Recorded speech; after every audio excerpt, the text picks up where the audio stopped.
Sí, pues bueno, tantos temas abiertos para el periodismo, pero qué duda cabe que para el gobierno también. Algunos de ellos los vamos a conversar con quienes corresponde sectorialmente. Queremos saludar a esta hora de la mañana al subsecretario del Trabajo y Previsión Social, Giorgio Bocardo. Subsecretario, ¿cómo está? Muy buenos días, gracias por poder conversar esta mañana.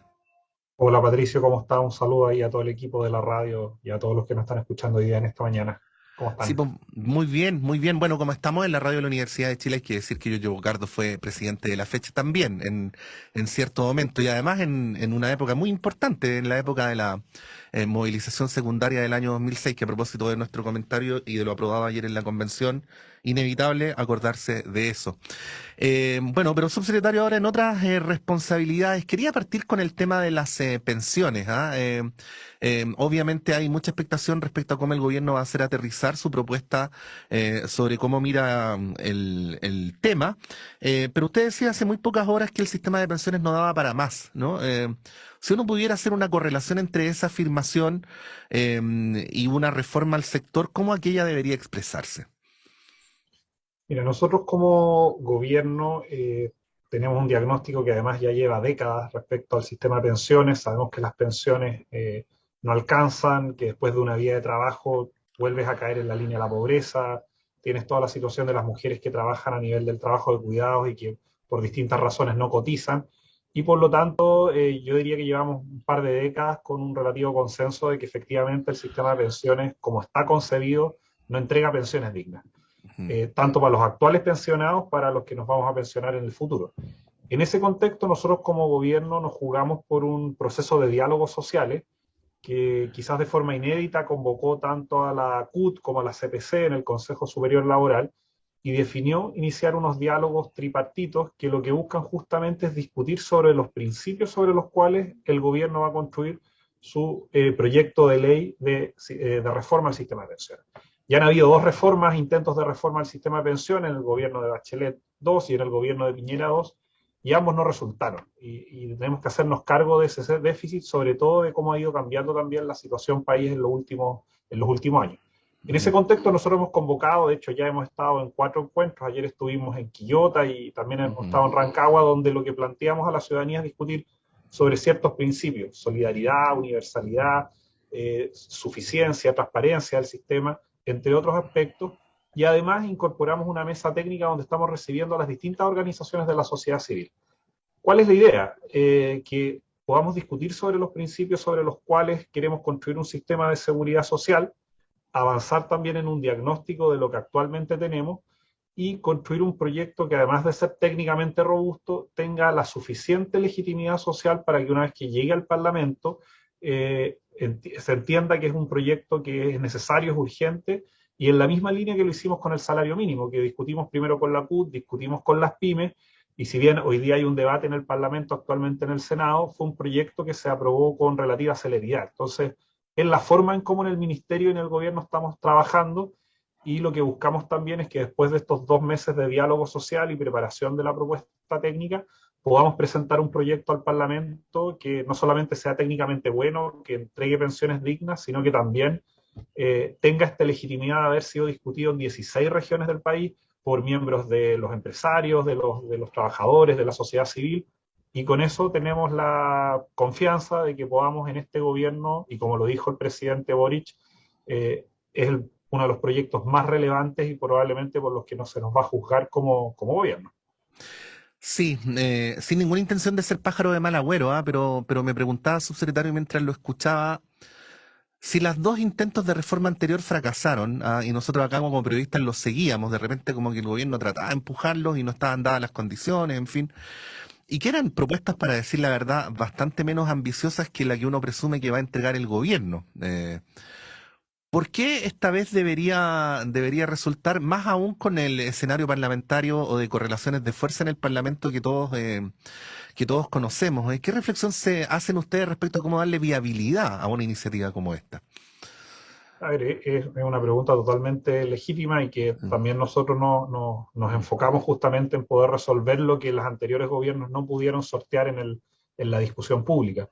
Yo creo que hay un elemento, dos elementos que diferencian el contexto en el cual se discutieron esas reformas. El primero que si bien hubo muchas comisiones técnicas, bueno, de hecho, varias de las comisiones, la Comisión Bravo, Marcel, quizás faltó también abrir un debate más profundo con las distintas actorías de la sociedad. Nosotros creemos que el diseño de diálogos sociales nos va a permitir avanzar en esa dirección. Pero hay otro punto que me parece bien importante y que lo señalaba el subsecretario de Previsión Larraín, que es el siguiente.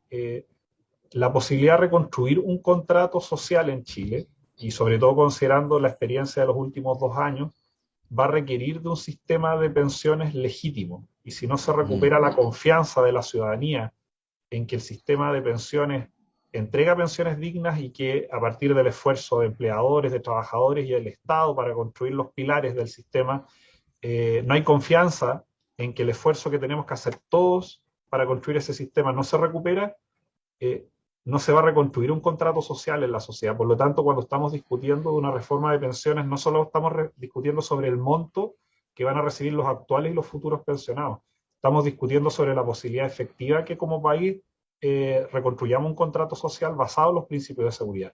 Yo por lo menos en la experiencia que he tenido, sobre todo en regiones, creo que a nivel tanto de trabajadores como empleadores hay conciencia de eso. Creo ujú. que ha habido un debate que ha ido avanzando en ese sentido. Tú cuando haces estos diálogos te encuentras que a pesar de que hay posiciones muy polarizadas, después te das cuenta que hay un 80-70% de convergencia en las propuestas y nosotros esperamos que el trabajo que se haga desde la sociedad civil organizada y desde el tripartismo convenza esta vez al Parlamento de que más allá de la conformación actual hay una urgencia sobre la reforma del sistema de pensiones que finalmente es sobre lo cual vamos a poder reconstruir un nuevo contrato social en el país. Entonces, esperamos que ese sentido de responsabilidad y de urgencia prime por sobre muchas veces la casuística Mm. o los intereses más particulares que pueden primar en el Parlamento. Sí, Pero te concedo que es sí. una tarea compleja y es un poco el diseño que hemos estado trabajando. Sí, bueno, cuando en general los medios de comunicación hablan sobre este tema, la mirada se concentra y probablemente con razón en las AFP, ¿no? En la forma en que están siendo administradas las pensiones, pero bueno, quienes han estudiado el tema, entre ellos, bueno, usted ha sido investigador en la materia con una larga trayectoria. Plantean que este es un problema estructural que tiene otras patas, ¿no? Una de ellas es la asimetría de poder en el mundo del trabajo entre trabajadores y empleadores, y de alguna manera se deriva de esa otra pata que son los bajos sueldos, es decir, si tenemos una gran masa de trabajadores que ganan muy poco, es difícil que en un mismo país las pensiones sean muy buenas, ¿no? ¿Cómo hacerse cargo de esa mirada más integral? Yo sí estoy haciendo una pregunta así como súper estructural, porque dentro de la agenda del ministerio está el tema del sueldo mínimo y todo eso, pero bueno, si es que uno quiere ir al fondo, en realidad nos vamos a encontrar con esto, ¿no?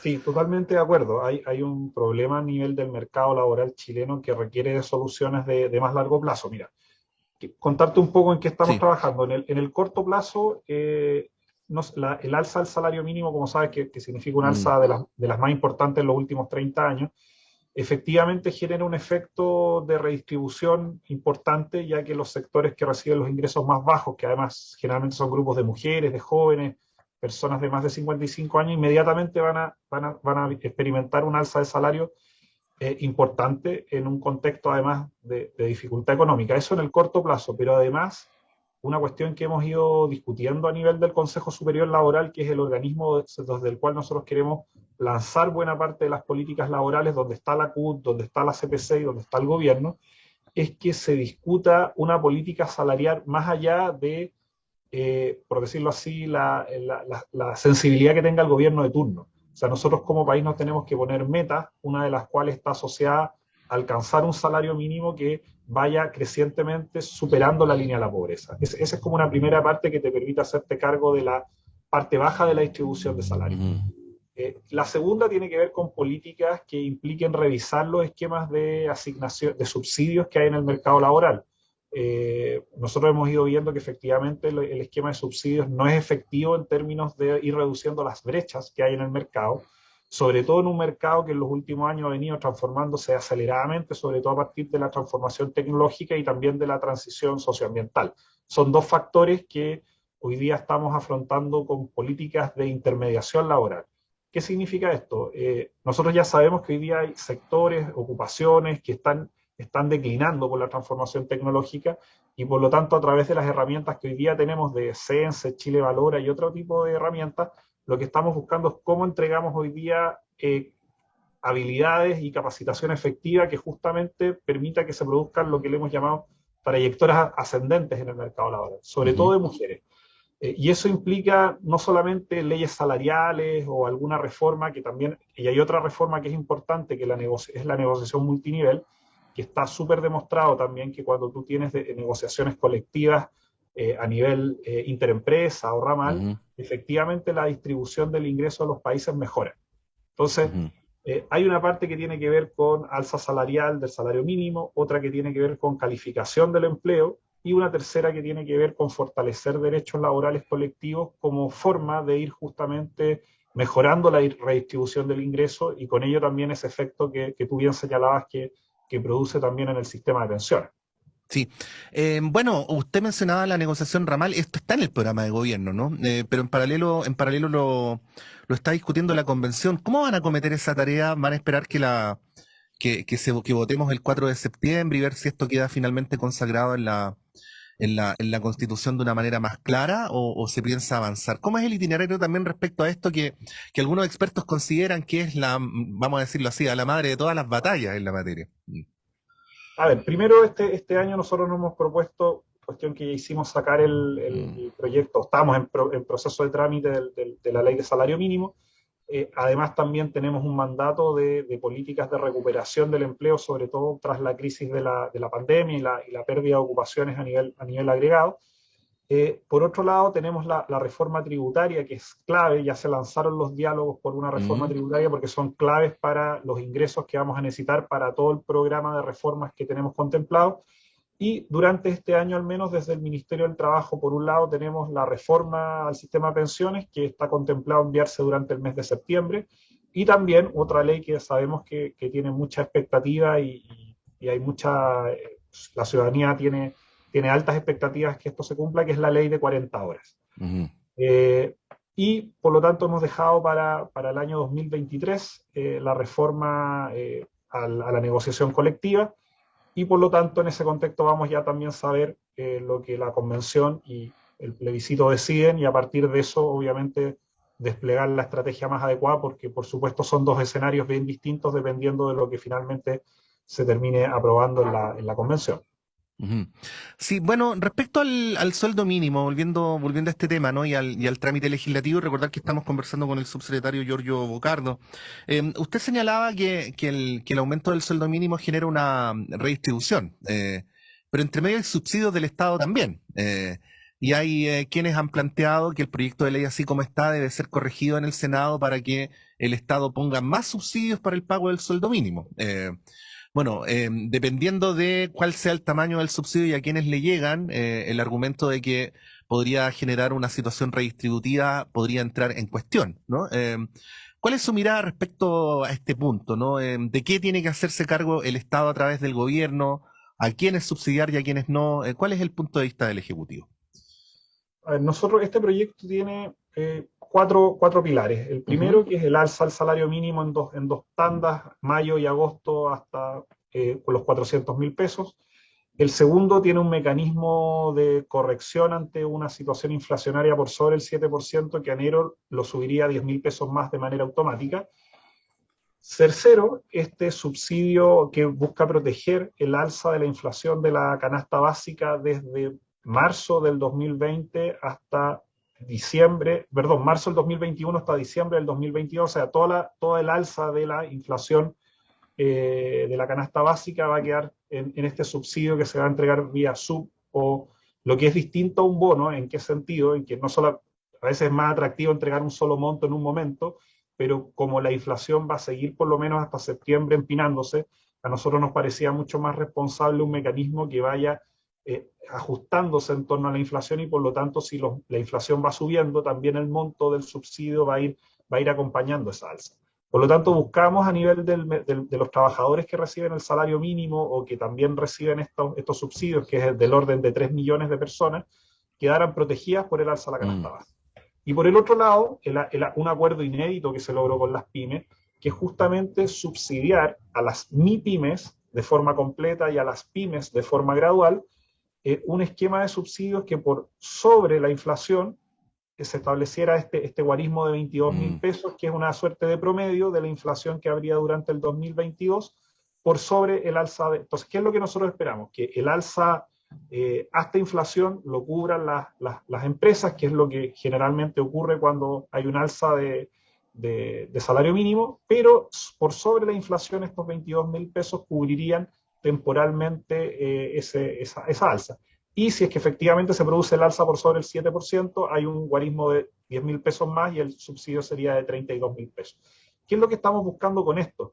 Que por el lado del alza nominal de los salarios haya una cobertura de las empresas, pero también, y esto es algo que se abrió en la discusión, sobre todo con el ingreso mínimo garantizado, que también nos dimos cuenta que habían grandes empresas que pagan el mínimo y que estaban recibiendo estos subsidios. Entonces nos parecía que había que redistribuir un poco este esquema, concentrarnos mucho más en las MIPYMES, que son las que tienen más dificultades de aguantar esta alza considerable, y ahí en un esfuerzo conjunto entre lo que hacen las pymes de aguantar el alza hasta inflación y lo que hace el Estado por sobreinflación, nos parecía que en un contexto como de recuperación económica era la forma de combinar esta necesaria alza al salario mínimo, pero al mismo tiempo apoyar a las pymes y a las MIPYMES en este proceso. Entonces, creemos que es la forma más redistributiva que permite justamente hacerse cargo de los sectores que pueden verse más golpeados y también no entregar subsidios como estaba ocurriendo a empresas de gran tamaño que pueden hacer de manera propia el esfuerzo de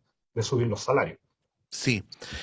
Bueno, estos son todos grandes temas. Hemos alcanzado a conversar algunos enunciados, pero esperamos tener la posibilidad de seguir dialogando con el subsecretario del Trabajo, Giorgio Bocardo. Además, teniendo en consideración que todos los temas del trabajo son centrales para la vida de las personas, a veces se olvida, pero bueno, es aquello a lo que le dedicamos incluso más tiempo mientras estamos despiertos y tiene una serie de correlatos estructurales que afectan distintos ámbitos de nuestra vida. Para mencionar solo un caso, el que hablábamos al principio de la entrevista, el tema de las pensiones, ¿no? Pero bueno, subsecretario, le queremos agradecer por este tiempo y por esta conversación y esperamos seguir conversando. Que esté muy bien, que tenga un buen día. No, muchas gracias, Patricio. Saludos a todo el equipo y también feliz de volver siempre a la radio de la Universidad de Chile. Que tengan buen día.